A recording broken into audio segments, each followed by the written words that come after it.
If you think the cold is hard on you, well, it sure is, but it's not much different for your car. Without a little winter TLC, your car may STOP. KXLY4's Erik Loney spoke to a mechanic tonight about what you can do to make sure your car keeps running in these cold temps. Erik. Yeah, Robin, the experts tell us there's really two things you got to keep an eye on with your car when it gets this cold: your battery and your fluids. Your battery, for example, in 0-degree weather like we're having right now, your battery loses 60% of its strength. So you want to have it checked, because if it's struggling before in this weather, that's enough to knock it out. Another thing to keep an eye on: your coolant. You want to make sure it's mixed correctly. A technician can do that. Your fluids in this weather get thicker, especially your oil. The expert we talked to tonight told us you want to get something lighter. Use a lighter oil like a 10W30 in these weather conditions.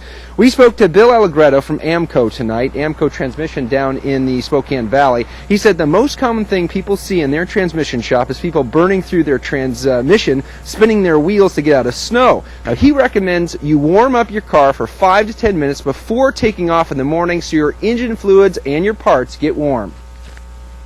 They get cold, they get a little bit sluggish, especially the oils. They're a little on the sluggish side. They got to have time to warm up and start circulating. I think fluids are the number one priority.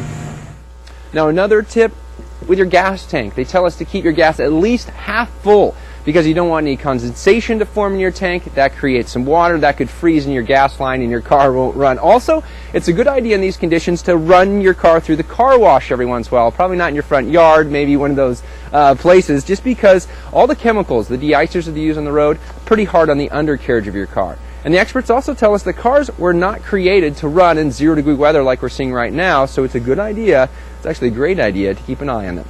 Reporting live, Erik Loney, KXLY4 HD News.